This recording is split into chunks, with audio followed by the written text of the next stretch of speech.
Welcome, ladies and gentlemen, to GeekWatch, a subsidiary of the monastery, the open bar of the internet. I am your one and only gaming monk, better known as Mildra, and with me I have two of my good brothers here in the temple. In the red corner we have the flamboyant flyer and our living Wikipedia, good brother Flutter.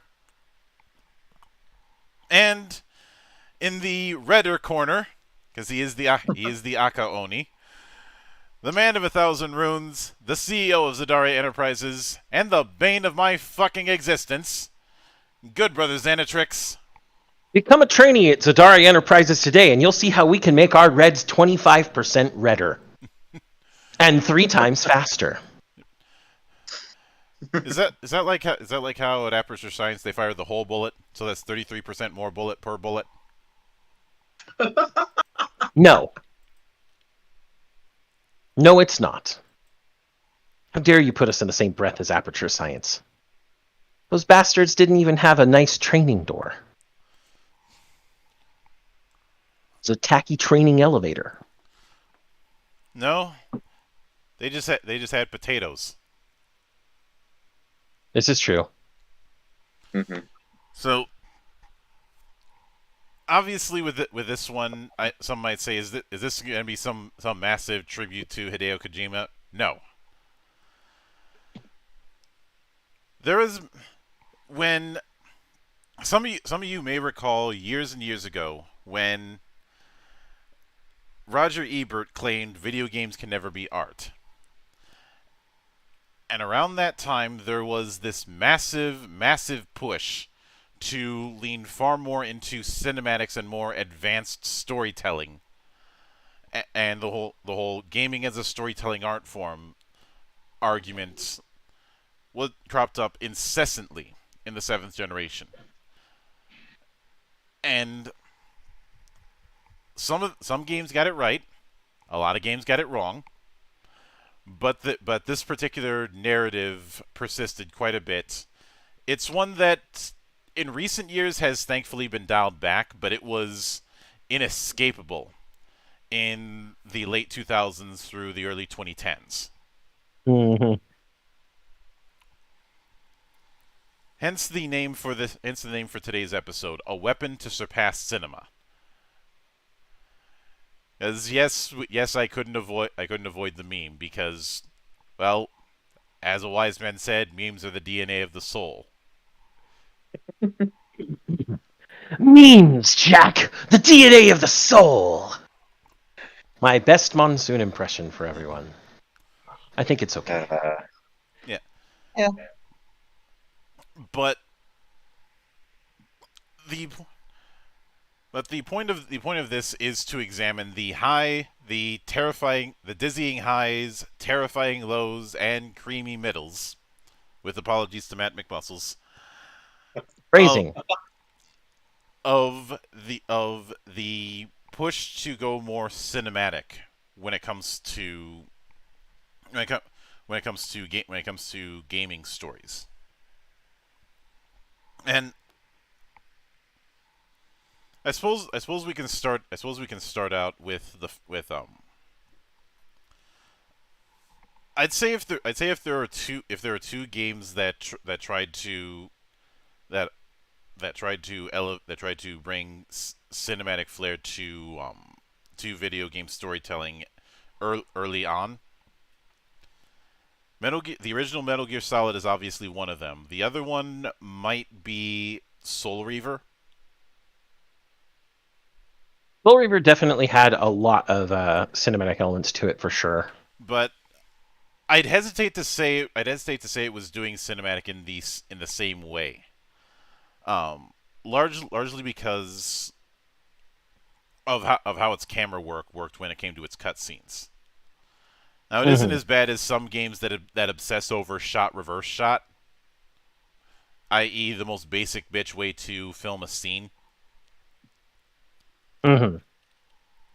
Mm-hmm. But when it comes to a lot of the cutscenes, a lot of them are built upon being exploratory of a given region, and I'd say any cinematic nature with Soul Reaver is carried more by dialogue and voice acting than anything else.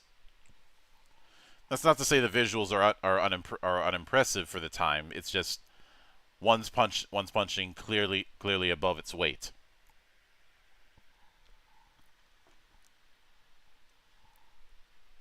It's also really hard to have bad writing when you have Amy Hennig involved.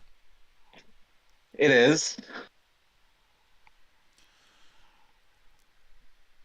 But Metal Gear Solid, obviously, you have a bunch of different camera techniques. You have a bunch of different methods to deliver storytelling. Some and there's also the whole thing of it kind of playing out with things like a cold open, which isn't something that was really a thing beforehand. Mm-hmm.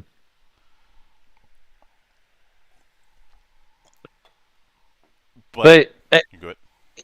in another set of cinematography, Monk, what about games that went too far? I don't know, like Shenmue. Shenmue was a joke that I've made for years is Shenmue had to crawl so that Yakuza could walk. And Yakuza is very cinematic in both gameplay and story. Everybody loves the heat attacks. Everybody. But be that as it may, you cannot deny that they are a cinematic attack. Mm-hmm. Now this is also where we have to get into the fact that both of them are doing cinema, but they're doing cinema in different forms. Yes. Something like Metal Gear,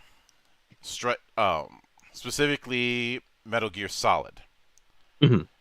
strikes me as having taken far more of its notes from spy fiction. Obviously, with the subtitle "Tactical Espionage and Action," but let's not forget that this was right around the time that a new spy obsession was cropping up thanks to the success of Mission Impossible. Yeah, Mission Impossible and the Pierce Brosnan Bond flicks. Mm-hmm. But I'd like to say that it's more Mission Impossible than Bond flicks, because the Bond flicks, while they had their action set pieces, there really was a lot of sneaking around and being an actual spy in those flicks. Whereas Mission Impossible has a lot more action to it.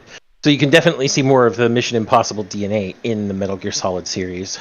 Mm-hmm. And obviously those aren't the only inspirations, nor are they the primary ones. Because Yeah. anybody who has a creative enough mind is not going to draw from a couple of things. You draw inspirations from the things you know and then build atop them with the things that you thought up. That and the things that you know that you're drawing inspiration from is always a bunch of things. Yes, absolutely. But in this case, with Metal Gear Solid 1, you're really seeing what had already been kind of established as a standard in the PS1 era. And in the SNES era, you know, you've got the gameplay, whether that's running around, whether that's being in battle, whether that's, you know, doing puzzles, whatever. Mm-hmm. And then you've got the actual cutscenes that are the more cinematic moments. And that had been like a well-established pattern by the time the PS1 came around. Obviously, it wasn't as dynamic as what we got on the PS1, because the PS1 was where 3D, at the very least, 3D gameplay and 3D animation was taking place, so getting those full motion video cutscenes was really nice. Yeah. Oh, that they were. But a lot of people, the big workaround was doing cutscenes in a divorced manner, not using the same engine. Yes, and I think that was mostly because the games prior to games like Metal Gear Solid, which were a 3D engine were sprite engines. I mean, if we go to, for example, Lunar Silver Star Story Complete, it has the sprite-based gameplay, and then its cutscenes are anime cutscenes. But with the darling of an entire generation, Final Fantasy VII, there were a lot of in-engine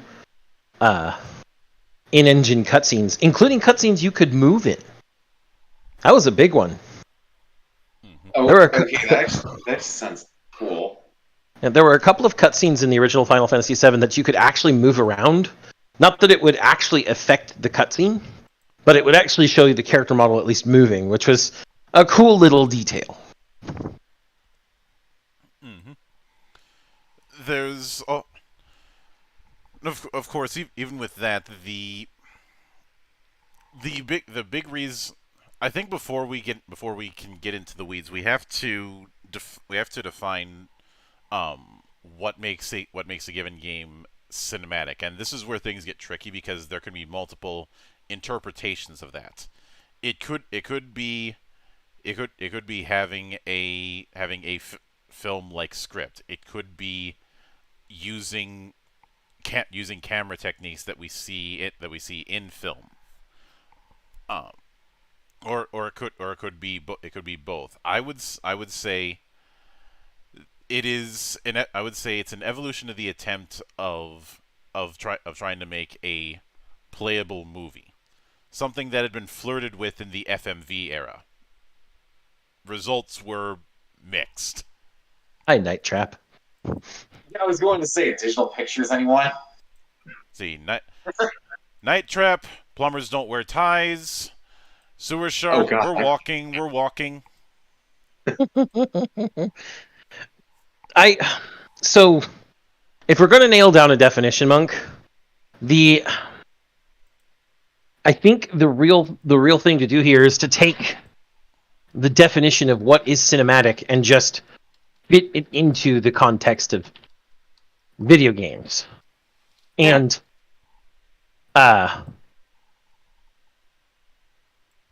the most broad definition is, relating to motion pictures or the filming of motion pictures. That's extremely broad. Mm-hmm.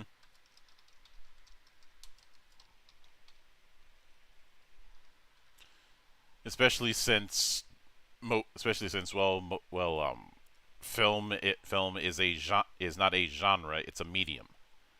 Yeah, but looking on, I'm specifically gone onto dictionary.com for this. It says some of the definitions of cinematic.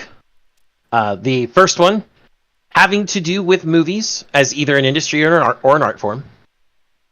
The second one, of a movie showing a high level of artistry, grand and visually impressive, which might be coming closer. And then the third, for the adjective, having qualities or using techniques associated with good movies, such as drama, emotional intensity, visual or audio artistry, epic narrative, etc. And I think that's what we're looking for here with our definition of cinematic. Yeah, the adjective definition is very much the best choice.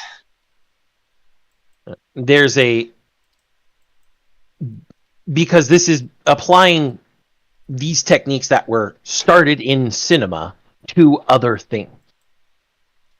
Mm-hmm. So at that, these techniques that have a high level of artistry that are grand and visually impressive, or there's a lot of audio impressiveness to it, they have a good application of drama and emotional intensity or epic narratives. Now, all of these things can exist within a game, and the game still not be cinematic. There's going to be a je ne sais quoi, the I don't know what factor, that causes that subtle shift. And that also might be a slightly subjective point for everybody. Yeah, and I know that when it comes to definitions, you and I really don't like subjectivity. I mean, that's part of the reason why we take the piss out of so many people using the word JRPG. Yeah. But this is one where there really isn't a whole lot of hard and fast motifs that we can build around to nail down the definition of what makes a game cinematic. Um, and like I said, I think that definition's the closest that we're going to get, but it's still going to have an X factor that affects whether those elements being present makes it cinematic or not. I would argue that what the X factor is whether those particular details, epic storytelling, drama, emotional intensity, audio and video artistry, grand scale, all of these things can be present but not feel cinematic if they do not interact with the game in a way that feels natural. Well, let's put that to the test. What, in your opinion, would be a game that has those elements but you would not consider cinematic? I can think of one in particular, and it's one that we have talked about in the past. Go ahead. Metroid Other M. Absolutely. Yeah. Absolutely. The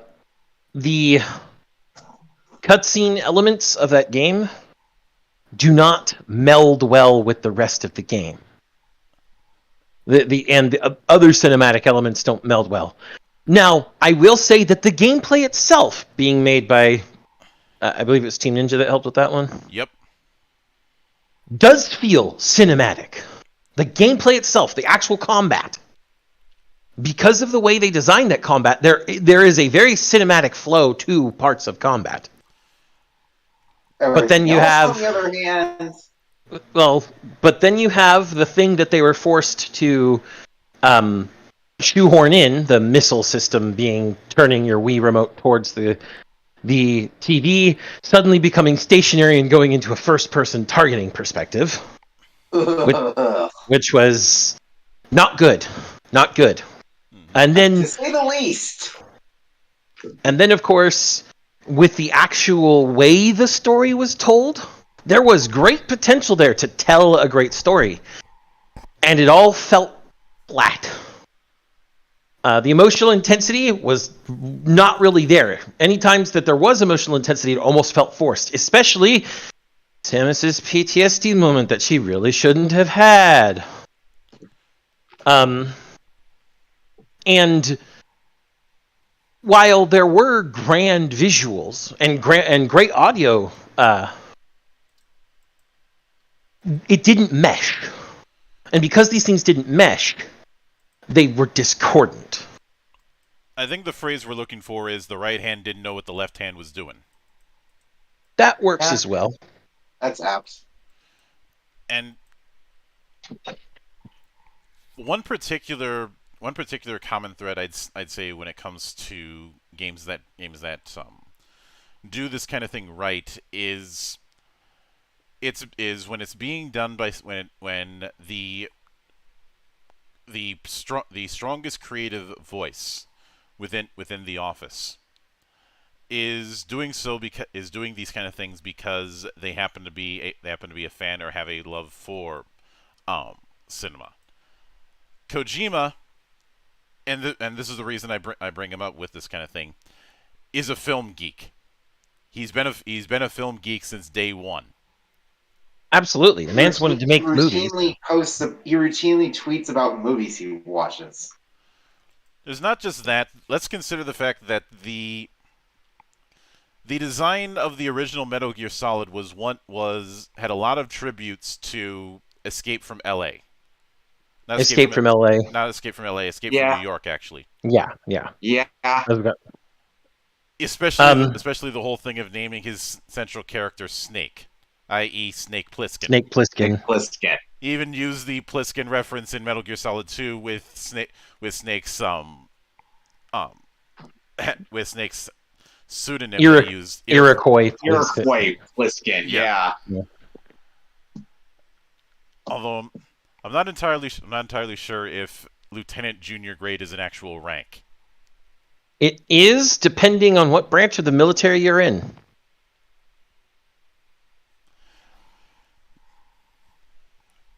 Fair point. Oh. The now on the other hand, if people are too triggered by me bringing up Kojima, because some people have a unnecessary hate boner for the guy, Razor Fist. Let me bring up Sam Lake then. Lake especially when it comes to some of the stuff that he's done in the past. Max Payne, Alan Wake, and Control especially. Quantum Break a little bit less so.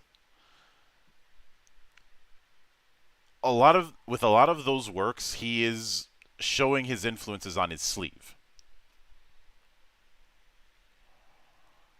Max Payne was born out of his love for comics in general, and in particular, Pulp noir.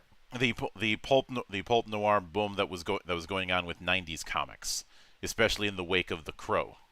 Mm-hmm. You could feel the pulp noir oozing and dripping from Max Payne. There's also the fact that he actually had people go out and take photos with bodyguards, of course, in various places in New York City. Okay, that's some nice attention to detail.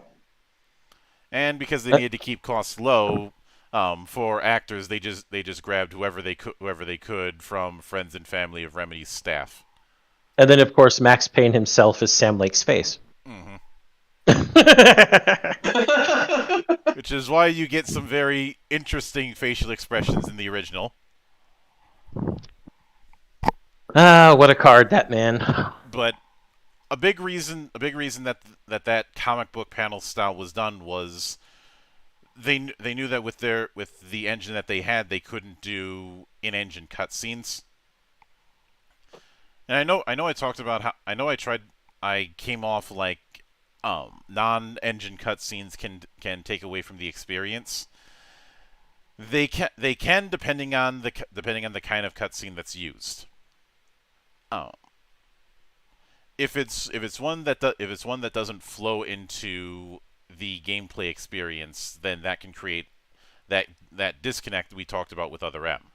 Mm-hmm. But if you're dealing with a case where you're taking advantage of what you can't do to lean into a style, then that's a good workaround. And it can still feel just as cinematic. Mm-hmm. No, of course.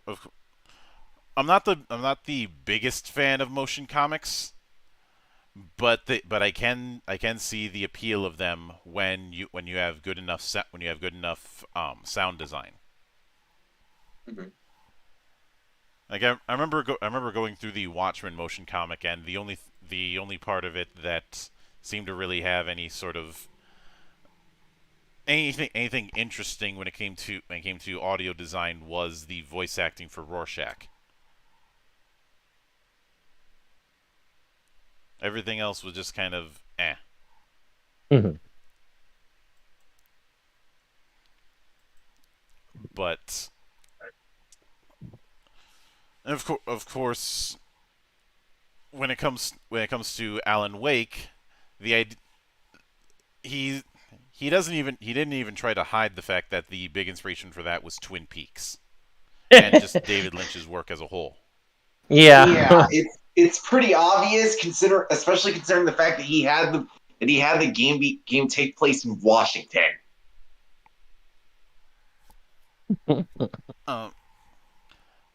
I don't think he could have had it take place in St. Cloud State, and I would have said the same thing. True. This is less a matter of location and more of how the game is shot. Fair point. It does have that atmosphere. I think on that note, that's a good note to make here. Some of the games with the highest cinematic application are probably horror games. I All think the way that's back by to I think that's by design because because a horror game or a horror story or film or what have you has to be 90% atmosphere. yes, absolutely. And of course, we've seen the cinematic viewpoint of these horror games all the way back to Biohazard / Resident Evil, which sure was taking most of its tropes and inspirations from B real horror movies. Be But real that was horror and Romero, Romero, yeah. which is why But it's a that's damn shame that Romero wasn't able to direct the Resident Evil movie as was originally planned. yeah. Yeah, that would have worked so well. But the while the fixed camera angles may be an archaic bygone thing at this point, um, they still gave a good idea of what you were supposed to be feeling, seeing, and experiencing. And I'm not just talking about, oh yeah, you can only look at this hallway this one way. A lot of hallways were Dutch angles, which always gives you a feeling of uneasiness. And there were ways that some hallways were cut in half so that you come through and now you're looking at the back of your character instead of the front. And all of a sudden the things you couldn't see on the other side of that invisible fourth wall are there. And it was used to fantastic effect. And you see this throughout the horror genre of games, especially. And as it evolved, we got things like Dead Space, where the atmosphere was really there around you all the time. That heightening pressure and tension. And it's been really effective to see which games are the good games, because the good ones are the ones that feel cinematic. A horror game that takes you out of the horror by jarring that mesh between atmosphere and gameplay is no longer a horror game. In some cases, it can be really funny and fun to play and laugh at, but it's not doing what it's meant to anymore. I'd say this is the this is why for me at least, Part 1 and Part 2 of The Last of Us are a fascinating contrast and something that I can always come back to as a means of studying what to do and what not to do when it comes to writing a character centric study. Mm-hmm. Because there are some stories that are dependent on it. They're dependent on characters, and there are some stories that are dependent on the world, and some that do both. Last of Us is very much a character centric affair, albeit. And the only bad thing I have to say about it is I still don't like the whole thing of massacring the Fireflies at the end. That still bugs me, and it is once again a case of somebody at Sony really has a massive boner for Lone Wolf and Cub. Mm-hmm. Because because it seems like people really like dipping into that particular story. Don't get me wrong, I like Lone Wolf and Cub as much as the next guy, but having somebody act like a surrogate parent does not and trying to say this suddenly makes the character deep is fooling yourself. I'm looking straight at every single motherfucker who tried to put that claim that all of a sudden because he has a kid following him around, now suddenly Kratos is a deep character. He's always been a deep character.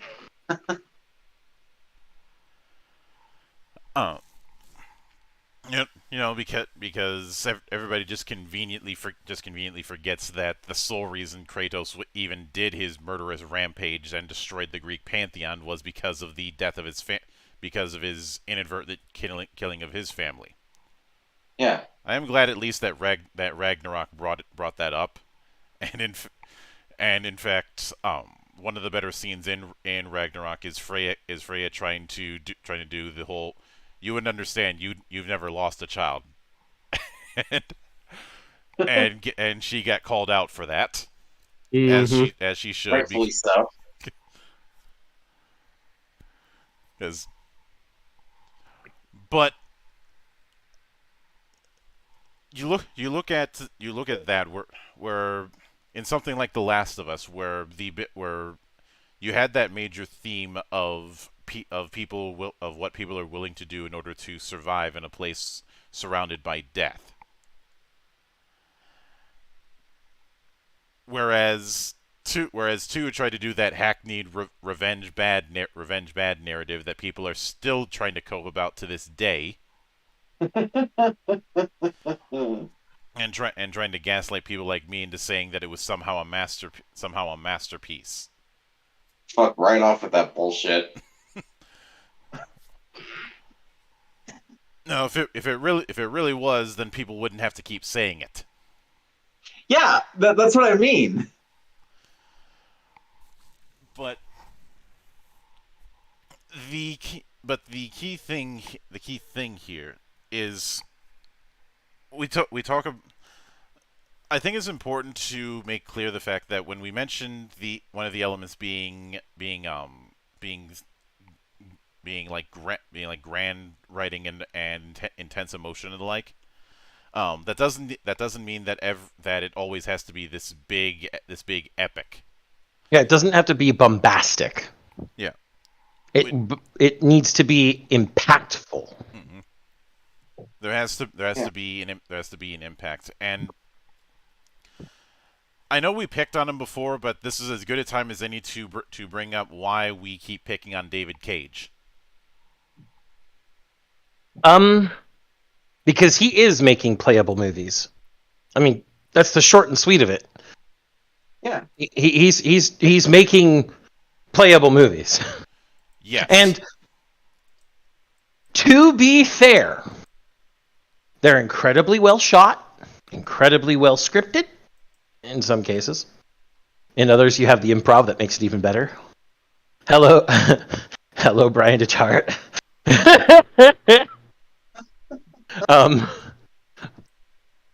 And you have the specifically with audio design, such as the music and everything else there, very well done as well. It's really in most of his games, it's the gameplay that's lacking. Because it's really not a game. It is a movie in which you are playing a choice of actions. And yes, some of those actions get Connor killed every scene he's in, and it's even more hilarious. But that's beside the point. I think David Cage got hung up on the whole games as art thing, as we previously vaguely mentioned regarding Ebert's original statements of video games will never be art, which he later retracted. Mm-hmm. But the way Cage designs those games, or at least the way he directs them, I don't know. Obviously, he isn't the only person designing them.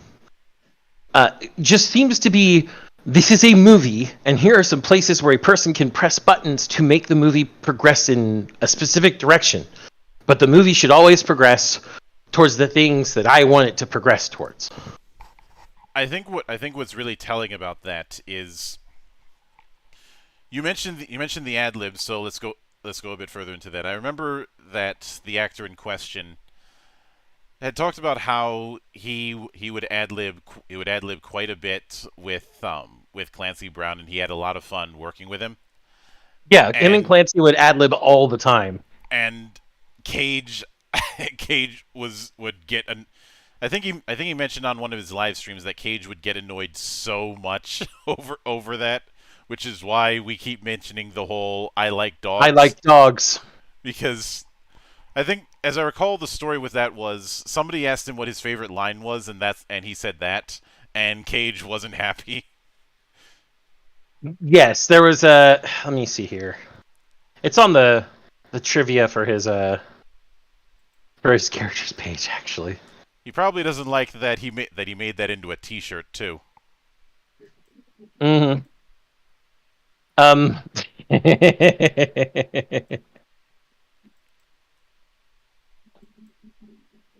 But yeah, he did say that his was I like dogs. Cage hated that, and it's because of the fact that it's one of the ad lib lines essentially. Mhm. Yeah, the point is that Cage got too married to his idea of the story, because a common thing that I end up hearing aimed at the likes of Kojima is, if he has that much of a love for movies, why didn't he just get into film? Except I find that kind of attitude very reductionist. This idea that film elements can't shouldn't be in games because mug gameplay or something like that. Mm-hmm. Ignoring the fact that there's multiple ways to present a story, and there are some types of methods of presenting a story that can work well within pure gameplay, and some that cannot. Mhm. We've talked quite a bit about the environmental storytelling in stuff like the Souls games, but that is just one way of telling a story, not the way. Mm-hmm. And in the same vein, I think a lot of people who make that argument tend to forget how a given cutscene can help add better context to the game part of a given set piece.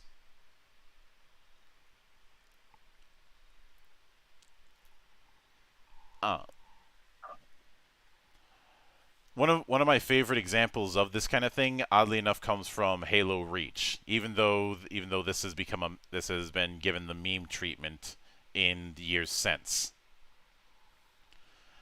The whole scene of watching the Pillar of Autumn make its escape from Reach, and then panning over to Noble Six making his last stand against the Covenant while the planet is being glassed, Mm-hmm. which ends up going full circle to how on the at the start of the campaign for Reach you see your helmet. Yeah. It's like this is where the story ends, but isn't but that doesn't mean you have to go out easy. And there's been plenty of films that have done the whole go out in a blaze of glory at the climax, and Mm-hmm. this is further reflecting that. Uh, of course, but if it was if it was just if it skipped that cutscene, then you wouldn't have that context. It would just be a forced loss battle. Which, as annoying as forced loss battles are, I can understand why they get used. It's a way Yeah. to tell a story in ways that you can't through normal gameplay. Mhm. And as much as I like the Thief games, I look at its storytelling motifs as being disconnected,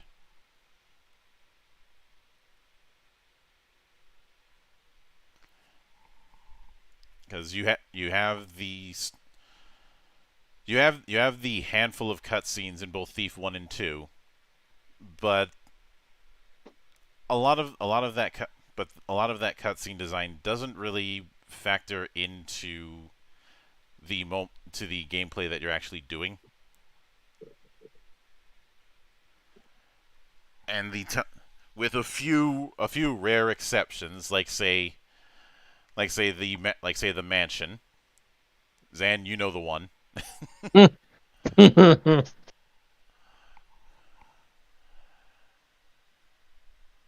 mansion that is a madhouse.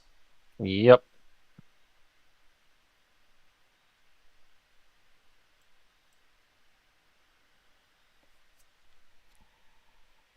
And of course, then you have. There's also the fact that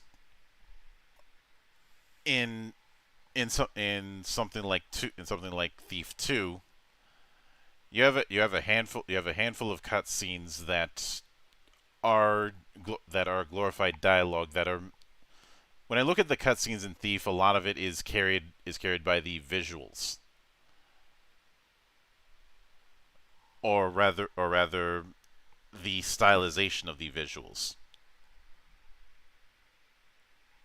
But obviously, a lot of that is a case of working around limitations.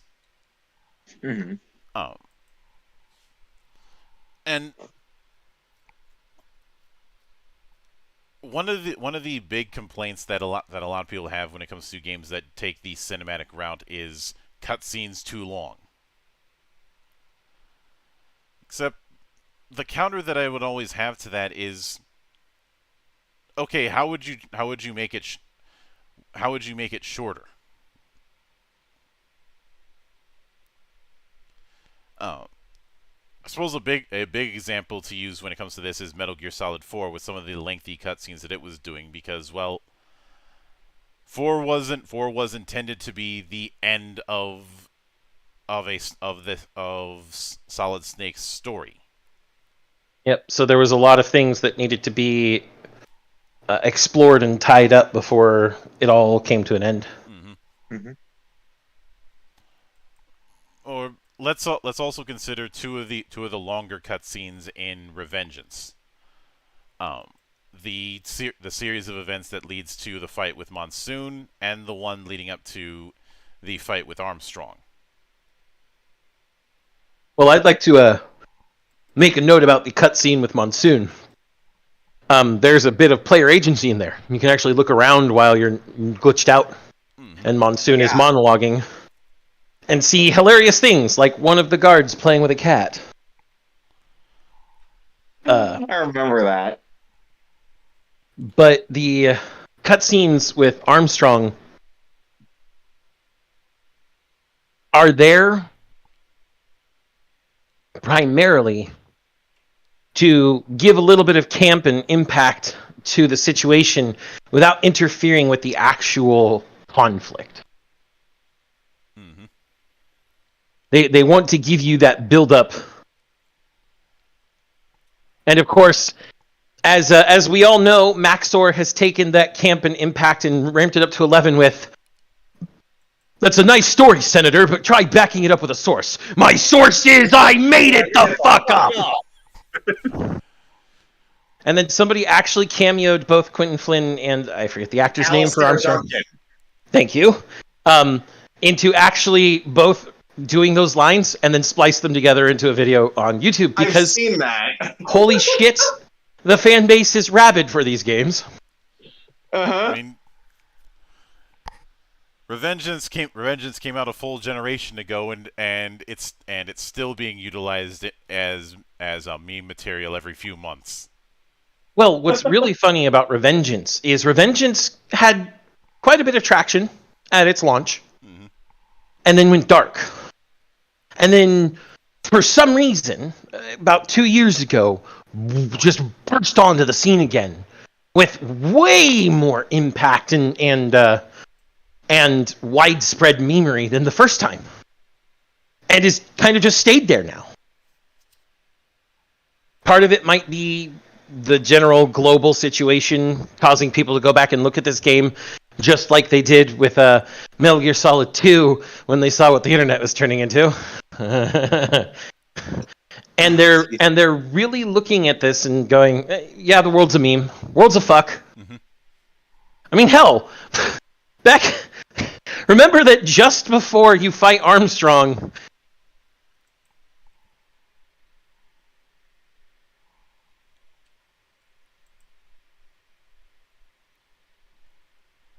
Oh, crap.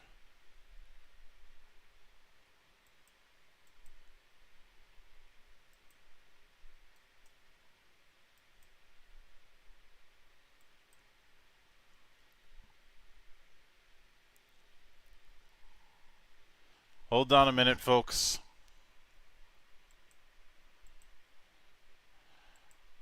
We have been attacked with technical difficulties.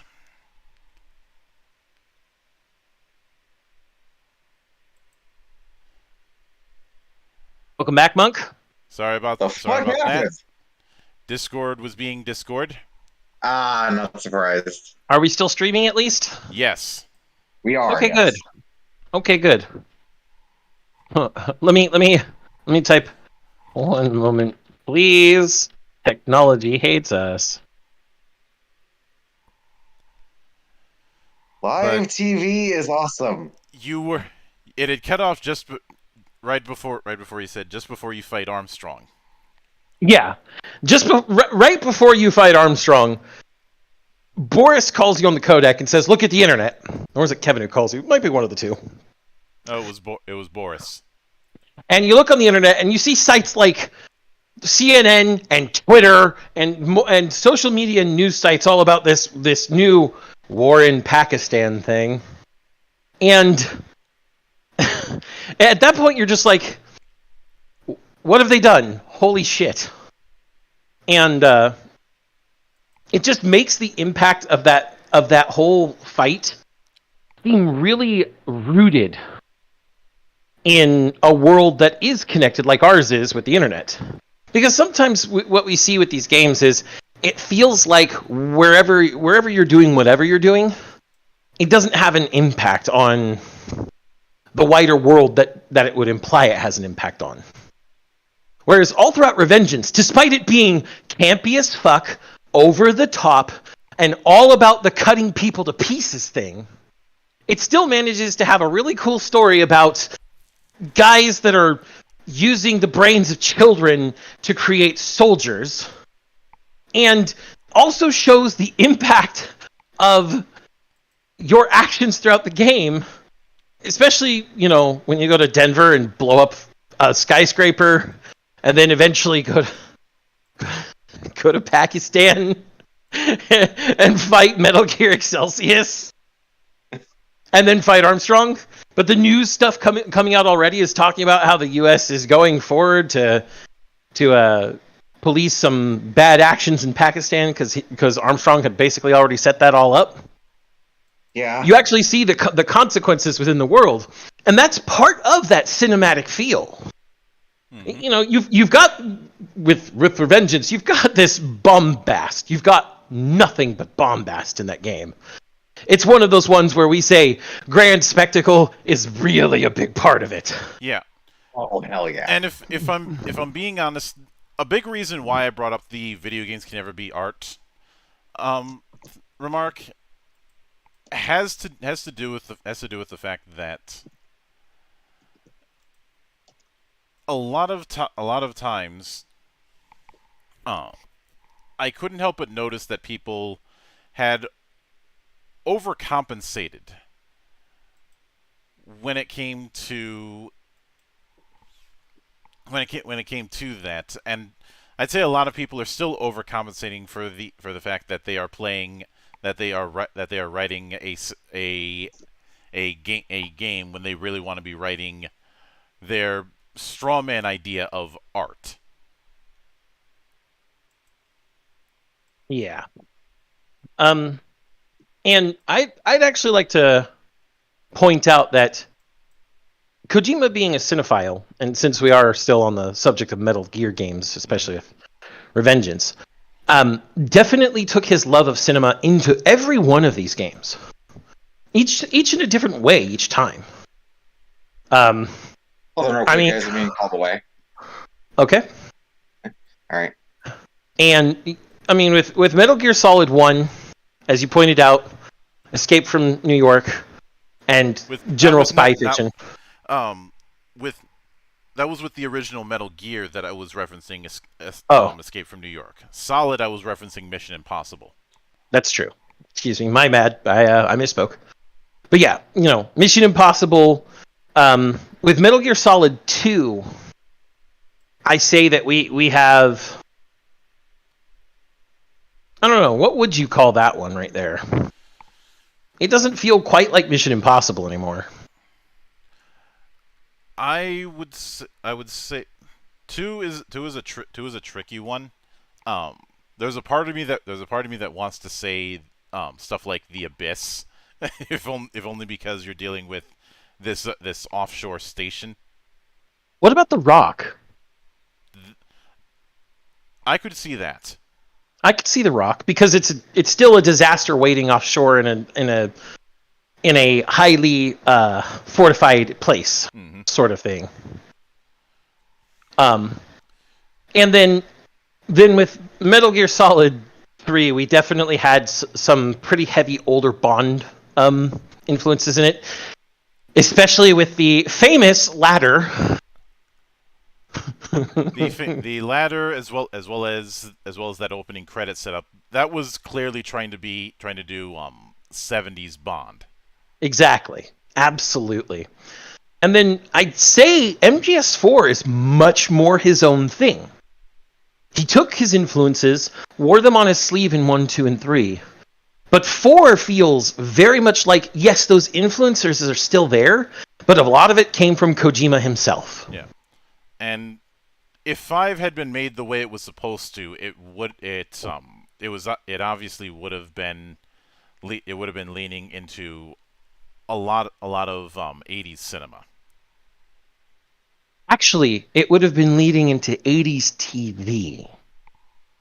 Specifically to me, the A-Team. With the small elite group of people you take out to do all those missions, whether it's you and Diamond Dog or you and Quiet or you and D-Horse or you have the small elite team. The rest of the people are the rest of the Diamond Dogs are doing whatever on their missions. But the whole idea of being an unaffiliated force, like how the A-Team was a bunch of technically AWOL, military people from the U.S. In that regard, where would you put this influence factor when it comes to portable ops? Portable Ops and Peace Walker? Mm-hmm. That I could see with more 80s cinema, especially Peace Walker. Yeah, I could certainly see it. And But go ahead. oh, sorry. I was the big thing is that Kojima was always evolving. Sure, in some cases you could tell what his primary or what part of cinema he may have been paying homage to most in whichever game, due to the general feel of the game. But he was always evolving, always trying to make the cinematic feel of his game his own, and he always succeeded, even if you could tell what the inspiration was. Yeah. I've made remarks about how some people seem to really have this hate boner for his work that I've never quite understood. I think in some regard it's people being hipsters. I think in other regards it is folks misunderstanding what's going on. Mm-hmm. This is where you get the accusation of pretension. And when it comes to something like Death Stranding, the smartass in me wants to say the influence was the Pony Express, or if I have to use a actual film, I don't know, the Postman. I can see what you're saying. And I still don't know how they're going to make a Death Stranding 2 good. The entire story's been, covered. The Death Stranding phenomenon's done. Mm-hmm. But that's a different story. Yeah. Um, And even some of the early work, like say Police Knots, that was clearly taking a lot of its cues from Pat Labor. Absolutely. I mean, that one's a little bit on the nose, but a lot of his early stuff was pretty on the nose. I mean, yeah. But the key, but getting back into the attempts at cinema, I'd be remiss if I didn't point out one of the attempts to reboot Alone in the Dark, specifically during the seventh generation. Mm-hmm.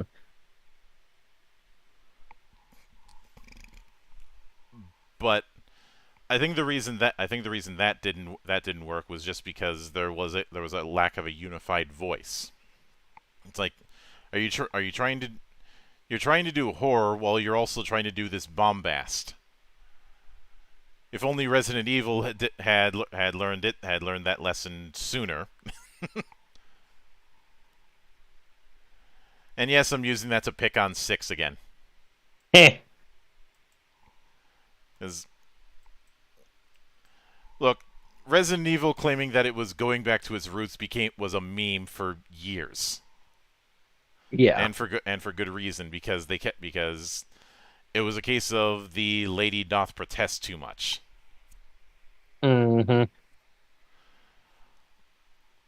But the thing about the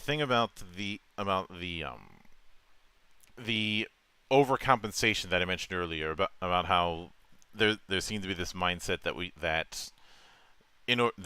things need to step up their storytelling in order to be taken seriously. The art conundrum is video games are already art. They have been a form of art since their inception.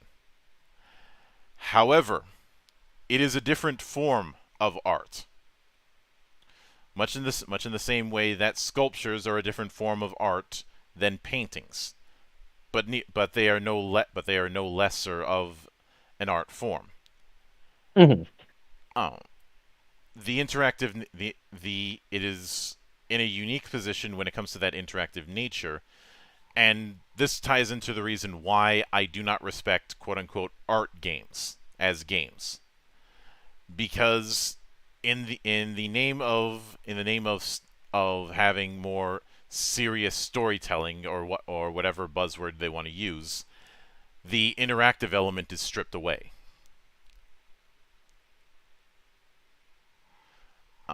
And yes, that includes what you mentioned before when it comes to David Cage. Yeah, he like I said, he's making a movie with places where a player can make some choices, and that's really it. The player agency and interactivity is reduced to a minimum in order to try and get you to follow his work of art in the way he wants you to. Which is, again, why he had such problems with Brian Deschart and or Deschart. I should say that a little more clearly. Deschart. Yeah. I don't even know if I'm saying that right. And Clancy Brown, because they ad-libbed so much of their stuff that he felt it was detracting from his vision. Whereas most proper directors will have the approach of give the actor the broad strokes and let them act. Yep. And that's again why, as cinematic as things like Detroit Become Human or any of the other, what's a studio called, Quantic Dream? Yeah. Any of their other works are cinematically built for sure. it's entirely in the wrong direction. Mm-hmm. And it because it does detract so much from the gameplay experience, it stops becoming as much of a game as it should be. Yeah. And Something else that I think is overlooked when it comes to this chase towards cinema is this idea that it has to be highbrow. Yeah, I mean, like we proved with Revengeance, it really doesn't have to be. The big reason I bring that up is let's consider the various games that the various games and various film and various works that are paying tribute to more exploitation or B-movie schlock kind of approach, because you have whole generations that grew up with that. You and I grew up with in that golden period of VHS. Mm-hmm.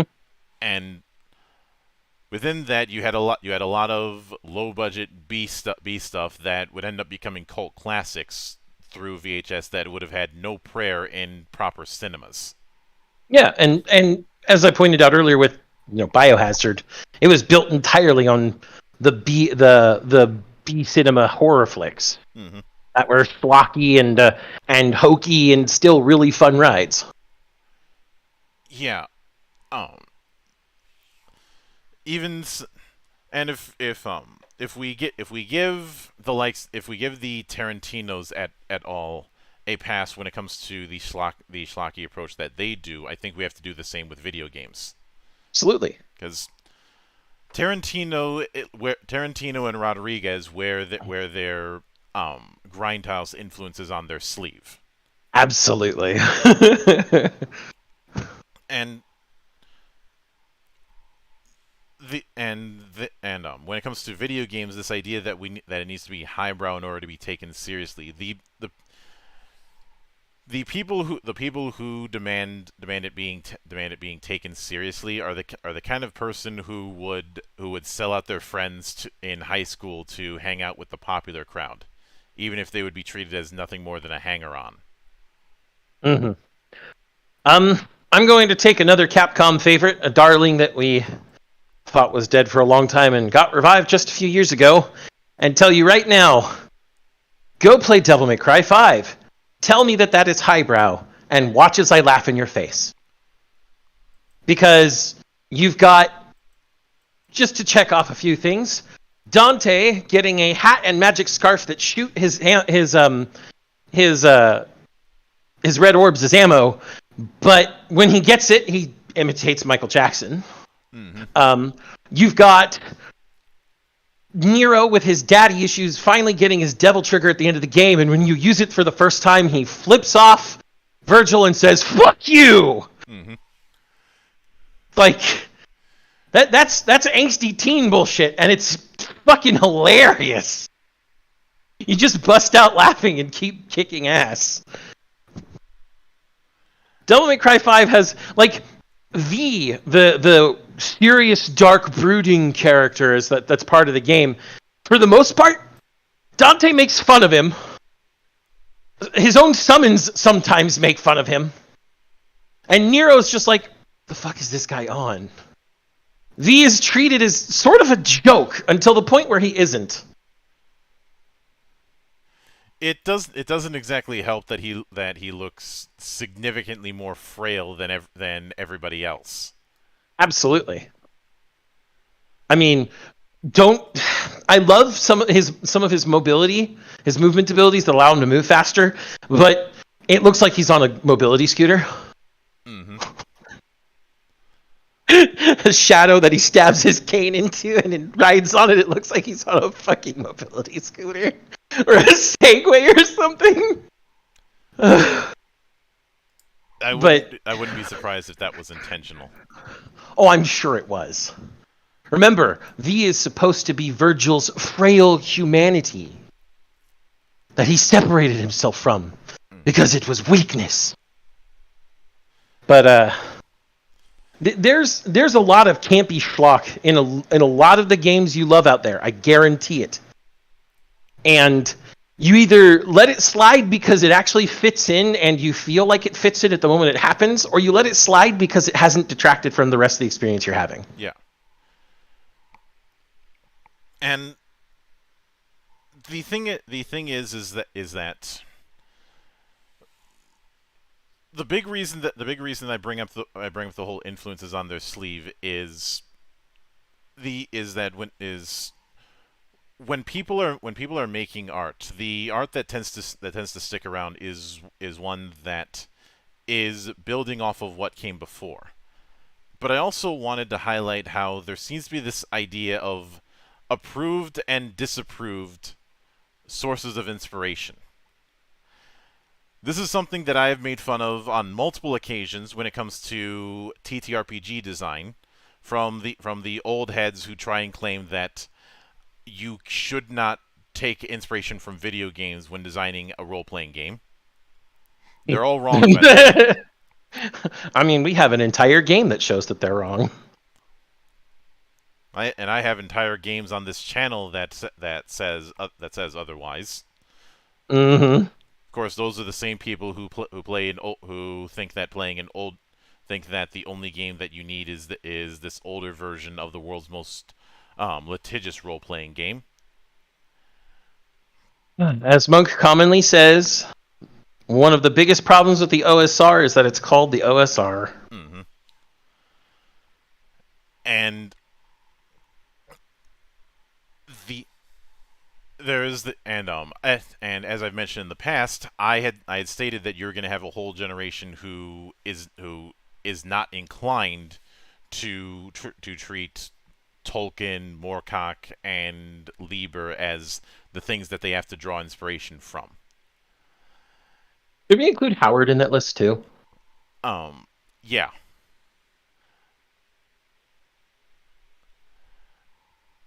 And as much as I like all of those authors, They're fantastic authors, yeah, and they're good inspiration when you use them the right way. But you shouldn't have to. And in the same vein, a lot of people who end up getting into some sort of creative field and want to express that creativity have a multitude of things that inspired them to get into that. Absolutely. This is the reason why when I do my interviews, I open up with the origin story. Mm-hmm.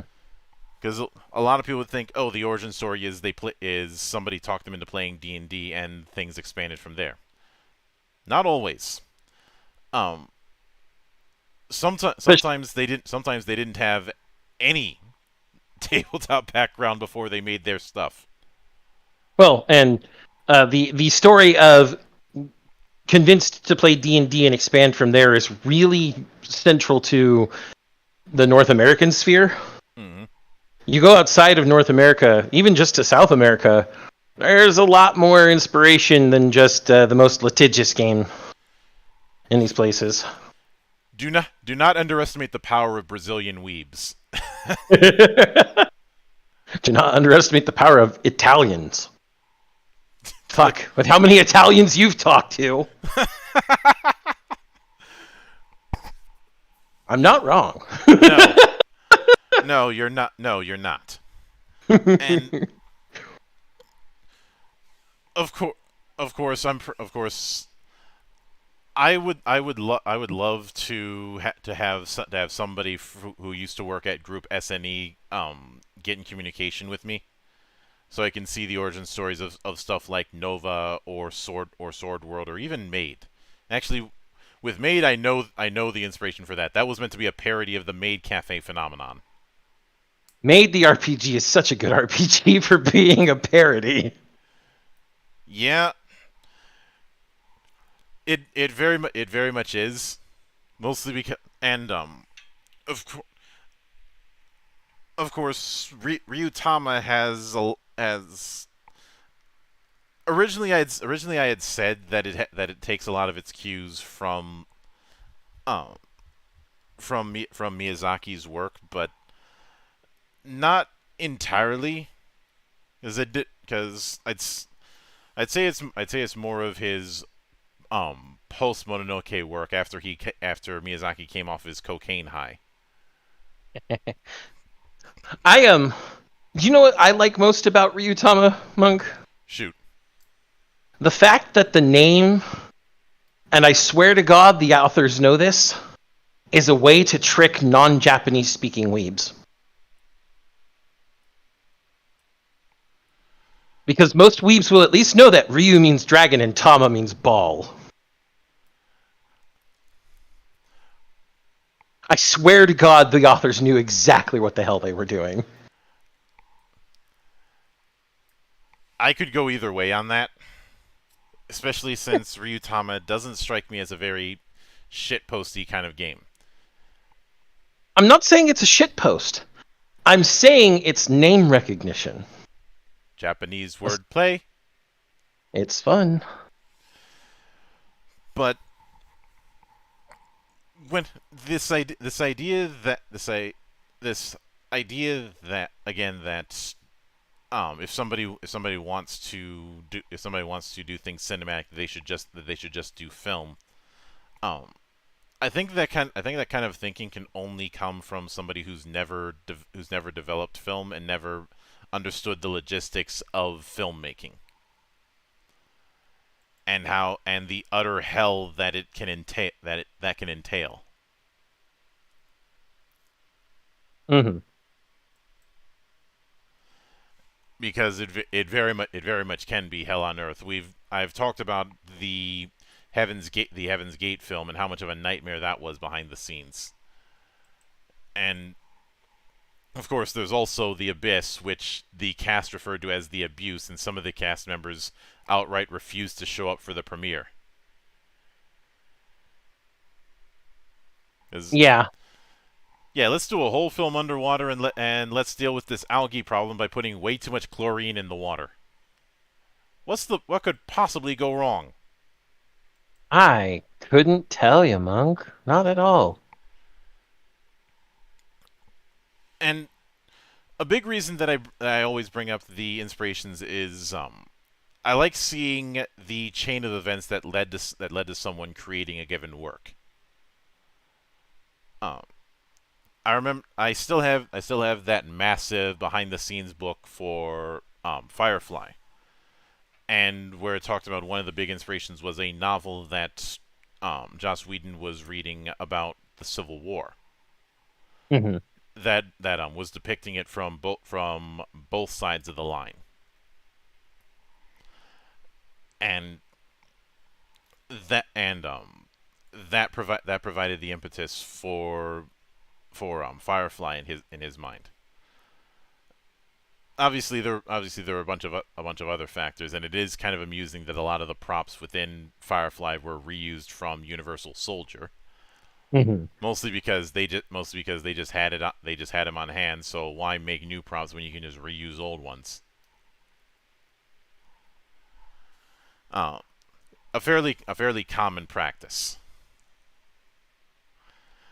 But but let's also consider that as technology had progressed, the desire to do more complex stories was going to progress as well. Like, let's consider good old Darkness and Starlight, the opera everybody remembers from Final Fantasy VI.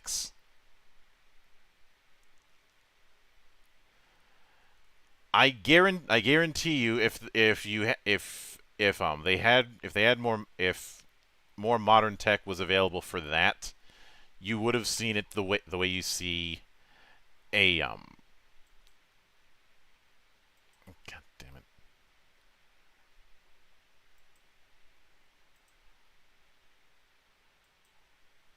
Hang on, folks. Technical difficulties once again.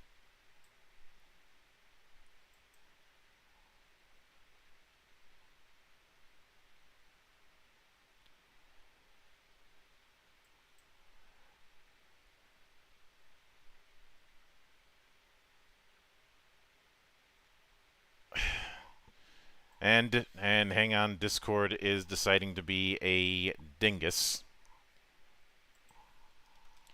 and keeps shutting down when I am trying to.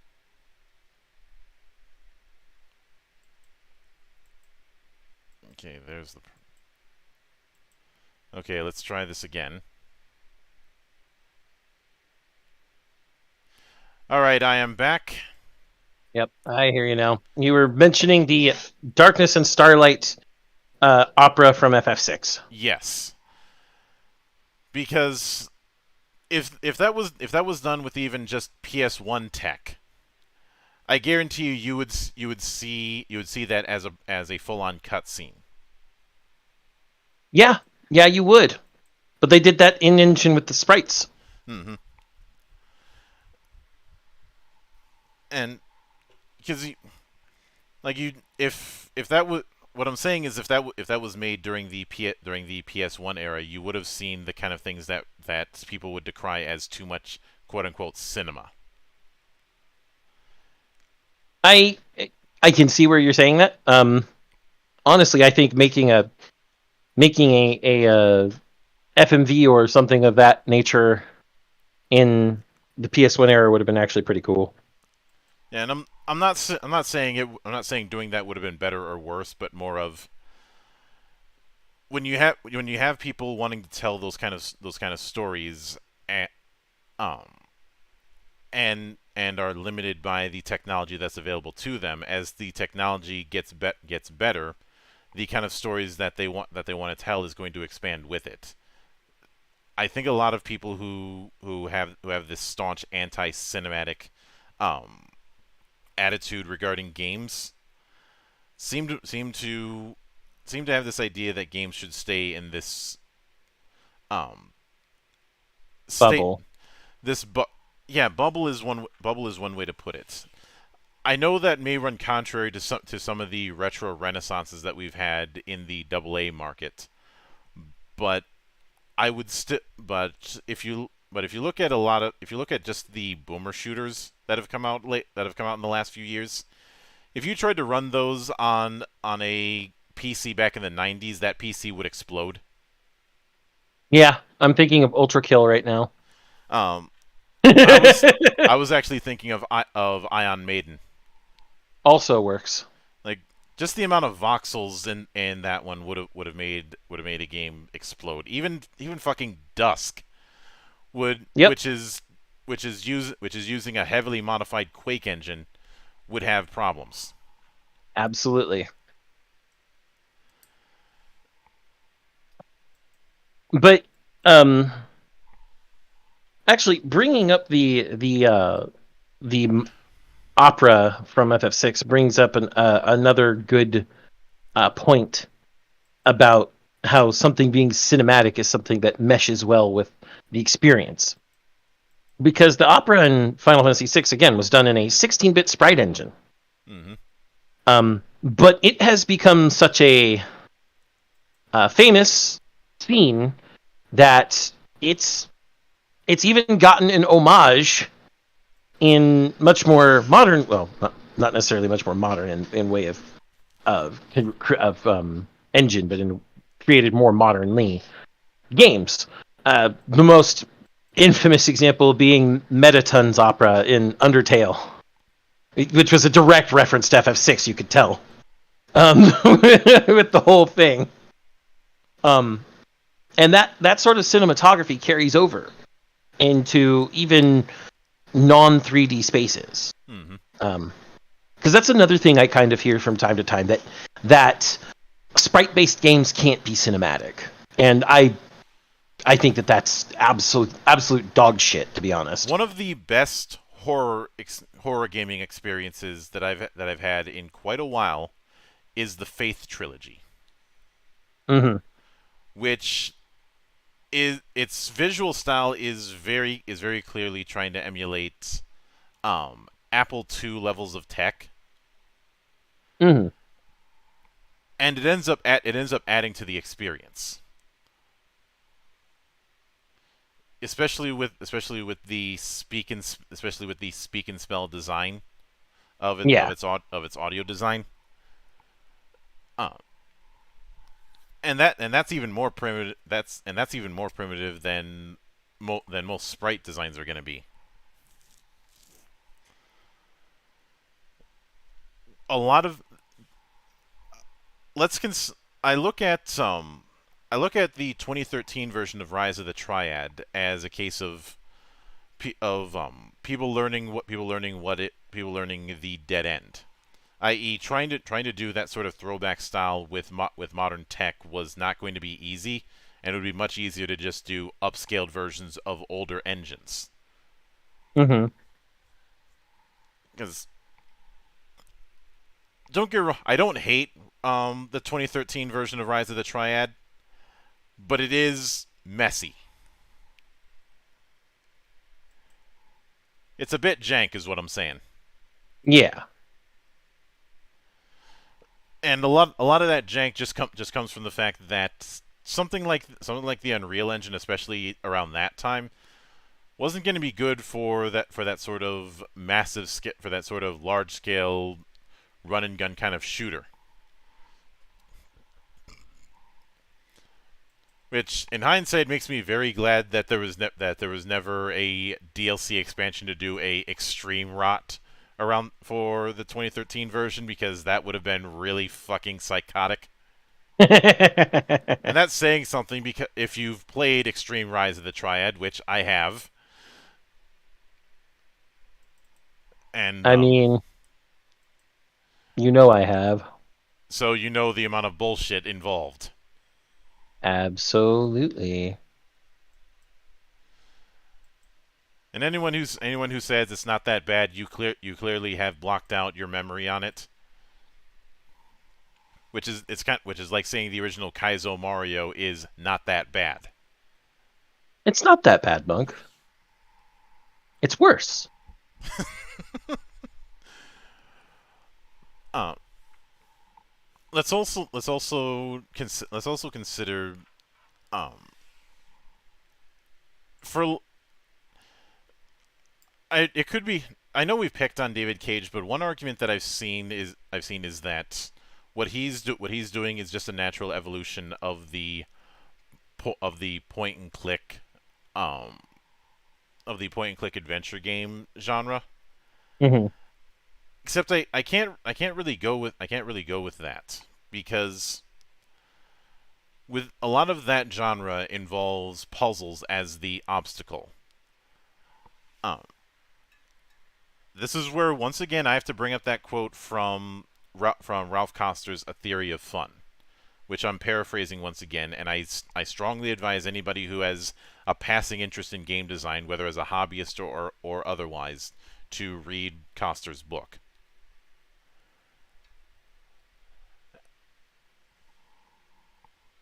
He had stated that people derive fun from games from finding creative ways to overcome obstacles and being rewarded for the overcoming of said obstacle. Mm-hmm. Even most point and click adventure games, both in the golden age of Lucasfilm and nowadays, understand this principle, because a lot of the obstacle is built around puzzles, whether that be logic puzzles or just standard puzzles. Even if some puzzles in adventure games can get a bit moon logic, or guide damn it, as we've called it. Moon logic isn't necessarily guide damn it. There's a reason there's two different entries for Yeah, it on TV tropes. yeah. Point is some of these solutions to some of those puzzles in a lot of point and click adventure games can get a little obtuse. Yes, absolutely. I remember playing Dark Seed and never understanding why I would die after a few days. Mm-hmm. I was 5. Can you blame me?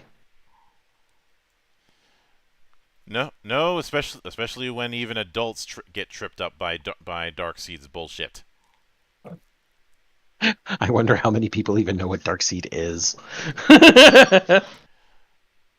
To quote a friend of ours, Google that fucker.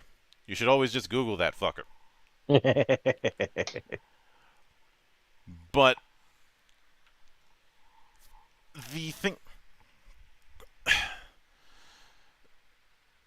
but with a lot of Cage's work, what is the obstacle?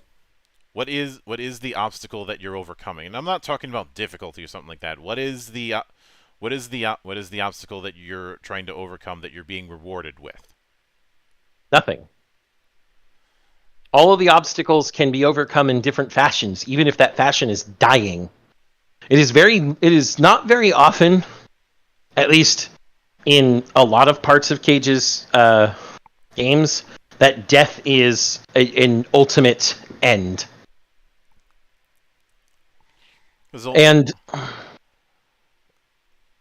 the way I see it, like I said, it is a movie where you are given some choices, and that's it. As far as the other thing that gets brought up is choose your own adventure games, and no. With choose your own adventure games, you have multiple paths that you're going through. You don't have multiple paths with a lot of Cage's work. You just have the path and a million wrong choices. Or you have the path that leads to slight differences of between the types of endings you'll get. Like All going back roads lead to Rome. Oh, this is true. The big thing is that, like, with again, using Detroit Become Human, because honestly it's probably Cage's best game, if only because of Connor. I would say Detroit Become Human is both his best and worst work, or at least demonstrates the best and worst traits of his style. Absolutely. But the entire every choice and action you take in the game, and the results that arise because of them, only change things a little bit, such as who's doing what in certain scenes and which ending you're going to get. That's really it.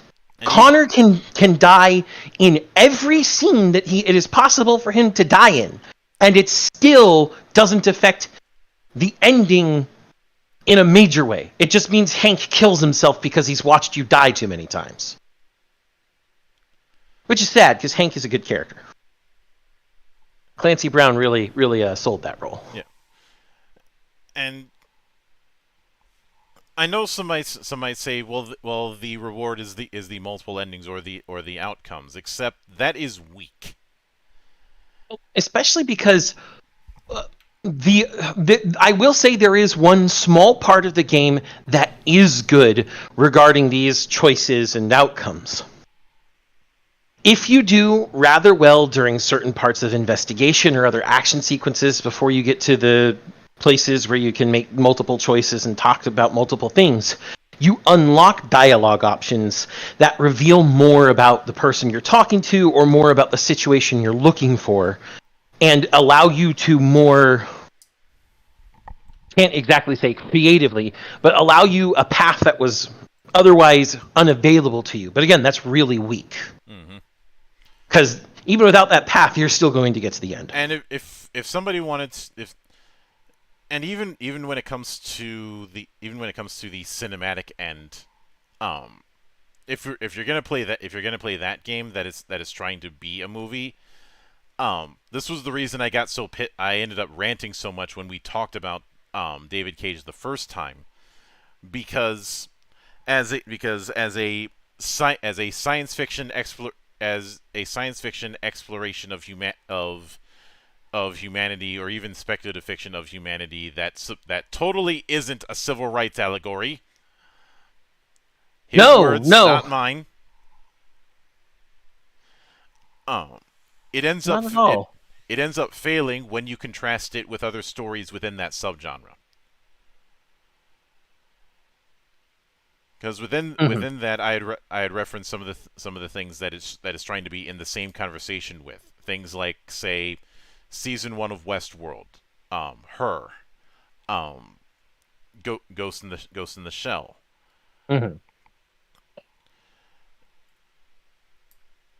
Along plenty of others. But the point is with all of them is that they are each exploring their concept beyond surface level.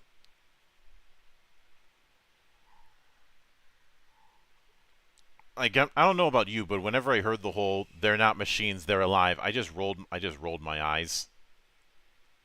That was that was pretty cringe. And the big reason I rolled my eyes is because, bitch, you haven't earned that. Yeah.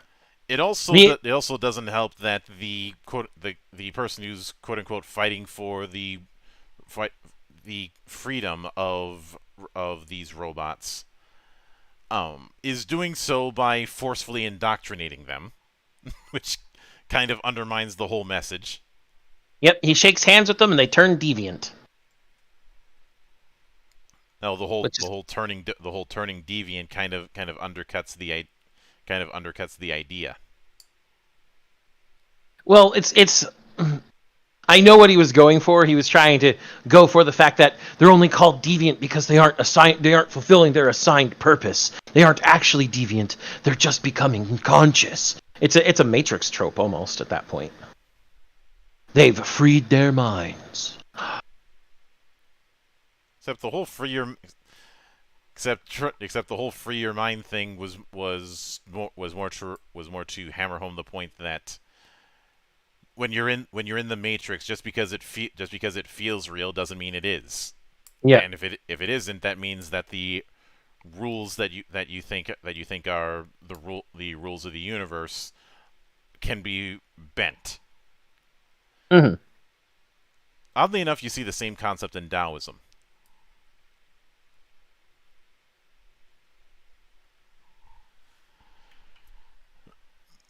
But the thing that's the thing. If we're going to be doing this whole thing, if we need to take it more seriously, that also means that we can't give people a pass just because they touch on a quote unquote serious subject matter. Yeah, there needs to be more than just following the motions. I.e., don't be Jordan Peele. I have to say it, Monk. I have to say it. You're only saying that because you're black. Fuck off. I know. I will be flat out honest. There is not a single Jordan Peele movie that he's done that I outright liked, and a lot of it has to do with the fact that he overemphasizes theming in place of storytelling. You want to know what Peele movie I saw that I really wanted to like, but just couldn't because A, the twist was seen from a mile away, and B, the rest of it kind of was just meh. Get Out? No, I didn't actually watch Get Out. It was what was the name of that film? Hold on. Us? Yes, it was Us. With the doppelgangers underground and all that. I could see why, because the idea of a doppelganger and pulling the who's the real one is a great bit of psychological tension. Mm-hmm. But unfortunately, then it gets undercut because of the themes that it has to explore. Not to mention, like I said, the fact that she had been switcherooed at a young age, and it was actually this psychopathic doppelganger that was on the surface the entire time. It's trying to be Twilight Zone, but missing the point. Yeah, and they foreshadowed it in a bad way so that it was too obvious. Mm-hmm. But this is all film cinematography at this point, yeah. Monk. But getting back onto the rails of matters, the one of the things that I've tried to hint at by bringing all these up is within the concept of doing things in a cinematic manner. There are multiple angles that can be taken, Yes. and it is not. A lot of people seem to think that story needs to be divorced from gameplay. I'd say the best experiences are ones where one feeds into the other.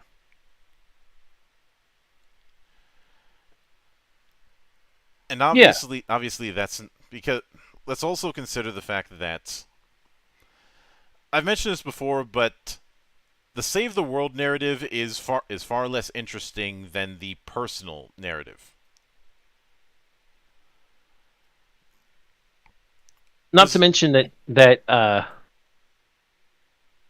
to make in everything where we see an interesting save the world narrative, it's because saving the world is intermixed with the personal.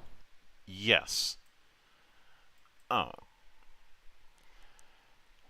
like the but and the key thing is that it's a reflection of the actions you've taken. Um, even if it's something as I know it would be tempting to bring up something like say Dragon Age Origins and the Unified March, or or something like the good parts of Mass Effect 3. But I'm actually going to use as my example for this Final Fantasy 15. Okay. Specifically the because the game makes liberal use of the fact that Prompto is taking photographs all the time, and right at the end you pick one last little photograph to take with you. Which I'm going to be honest, that was a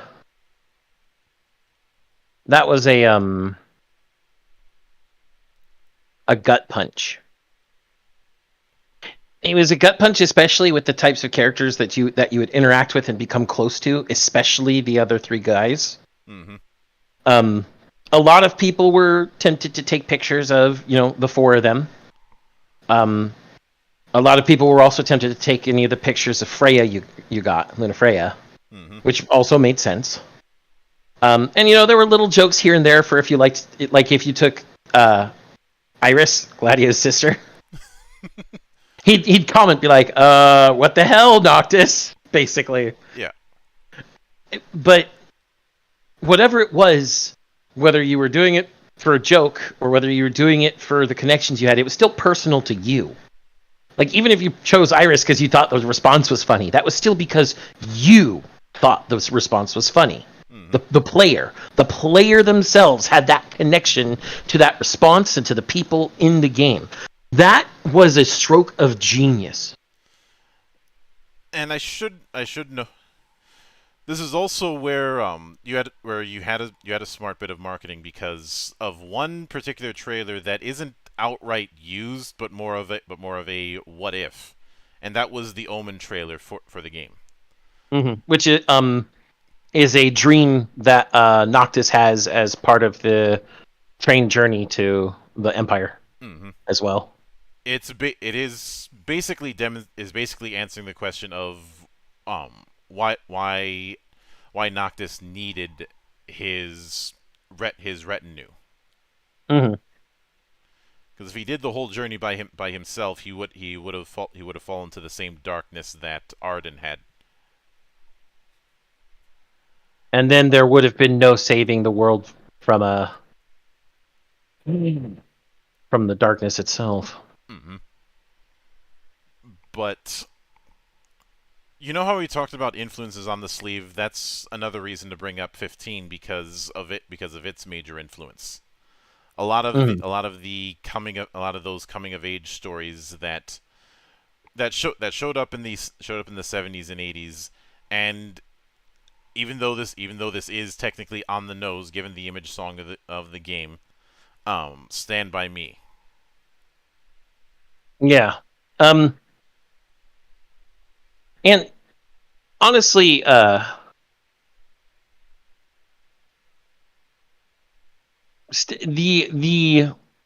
themes of Final Fantasy 15 were very on the nose, not just because of Stand By Me and the influences that you could see from those previous, the movies in the 80s, the coming of age stuff. Mm-hmm. It's just the fact that it's four dudes in the dad's car on a road trip. Like, you and your buddies on a road trip used to be a big thing in the US for years. Well prior to the internet age. That sort of coming of age road trip was as much a rite of passage as learning to shoot your first gun with your dad when you're going hunting for the first time at 9 years old was back in the day. Yeah. I would almost say that some of the inspiration for FF15 was old Americana. Given the design of the of the Sid family shop, basically looking like the rest stops that you would see all across highways across the states. Some of which I would dip into when I'd be taking trips between the Twin Cities and Chicago, way back in the day. Is definitely further hammering home that point. Mm-hmm. The diners and the dives and all of that fun stuff. Mm-hmm. As well as I'd say, as well as all of Ignis's recipes. Man, a game that had such realistic looking food that it made me hungry every time I fucking played it. And to my knowledge, there still hasn't been a cookbook. Might want to get on that, Squeenix. make the Ignis cookbook. If there is one, I retract that statement. But I know some people rolled their eyes at some of the sponsorships, but the one that I didn't is Coleman.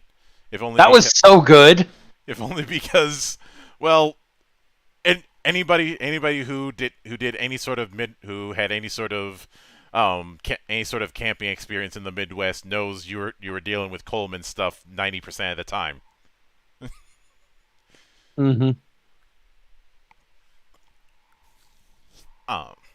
Although it did kind of want me to see some sort of gag dealing with the hell of putting up a tent. But that's my own biases because putting up tents sucks. Mm-hmm. So while there is no official cookbook, there is an unofficial Final Fantasy 15 cookbook, the community cookbook. Mm-hmm. And just to read its blurb, 1 part cookbook and 1 part tribute.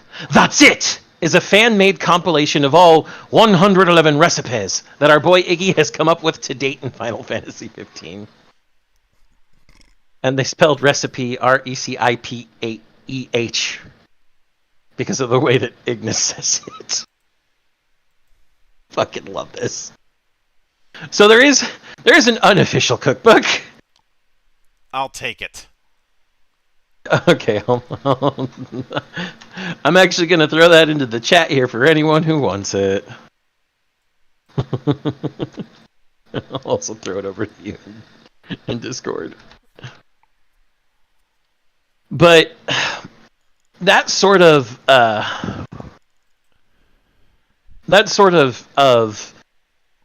crossover from a game that is very clearly trying to evoke a specific spirit of an entire culture. Like I said, that's like 80s Americana personified. Really, that is what's cinematic, whether it's in film or whether it's in games or whether it's even in books, because there are cinematic sequences you can think of in books when you have that type of imagination. Is really, I think, trying to bridge the gap between imagination and real life. Yeah. It's trying to bridge that gap and reach out and inspire people. Mm-hmm. What it inspires them to, whether that's good emotions, bad emotions, whatever the scene is supposed to do, or whatever the theme is supposed to do, or whatever the game is supposed to do, Yeah. is immaterial. It reaches out to inspire. And because of the fact that's those sort of emotional contexts are something that cannot be easily expressed in the moment to moment aspects of gameplay, but instead in outside contexts. And sometimes this outside context can be through music, can be through dialogue, and so on. And Dark brings up the battle of Yonkers in World War Z. Yeah, I completely agree with that. I will admit, I have not seen the film version of World War Z because I feel like because from what little I saw of it, I did not get good vibes. Yep. And Dark was specifically talking about the book, so that inspiration, that cinematic feel, that's what he saw. Yeah. So, and definitely exists in multiple media. Mm-hmm. And when it comes to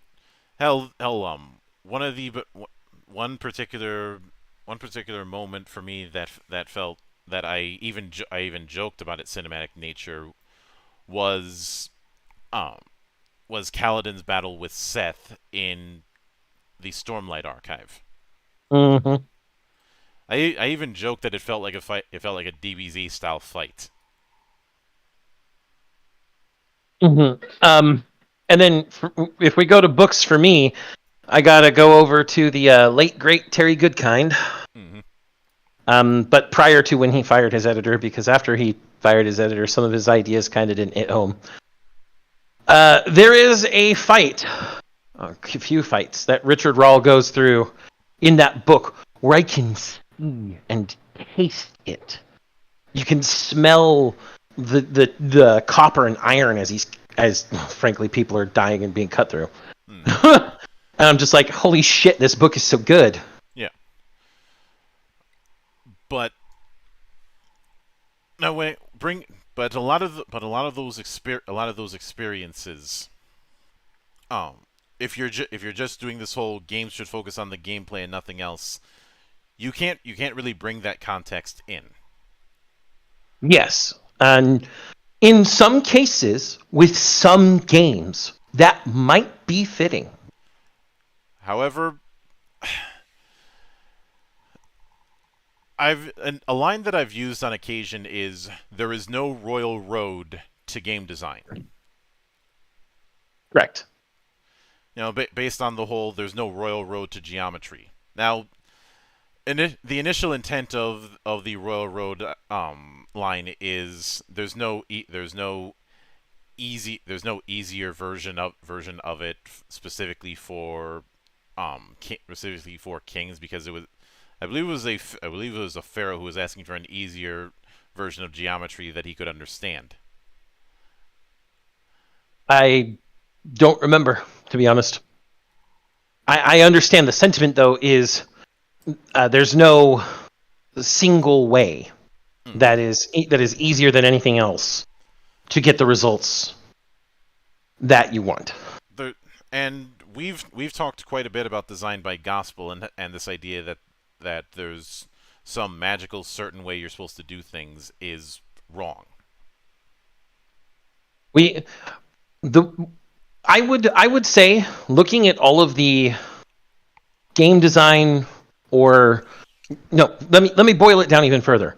Looking at all of the fictional development discussions we've had, whatever that fiction may be, many of our codas boil down to one idea. And that idea is, when developing fiction, you must take into account how things intermesh and interact. And determine whether they serve the purpose that you need them to. Mm-hmm. Whether that's games, whether that's movies, whether that's comics, whether that's anything. If you end up designing something in a way just because that's the way it's always been designed, you're ignoring that maxim. You're ignoring that axiom. And by ignoring that, you may luckily end up with something that's good. It may be good designing it that way, but that doesn't mean that it was good because it was designed that way. That's confirmation bias. More often, though, when we see design by gospel, when we see people doing things because that's the way it's always been done, rather than making that consideration, it leads to a lesser experience. And it's going to be no different here. The cinematic properties that are used in video games today, whatever they might be, whatever video games might be using them, are used most often to serve the purpose of the game. I mean, let's be honest, Ultra Kill is hella cinematic. Especially things like fighting against V2 or Gabriel. Holy shit.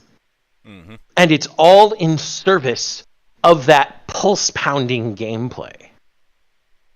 So, I guess it boils down to a very old maxim. Form from function.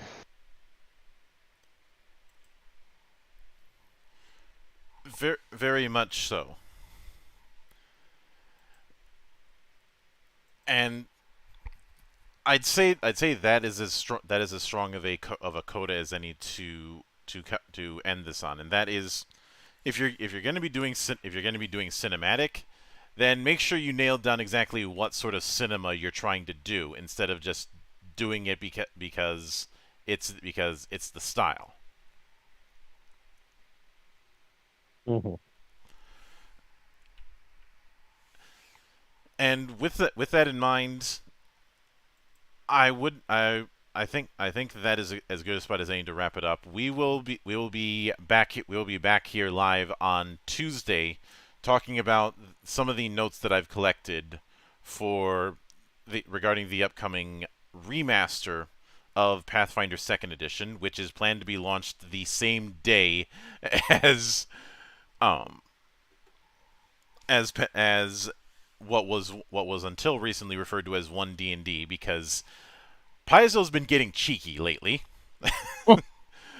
including some of the most thinly veiled shade I've ever seen thrown.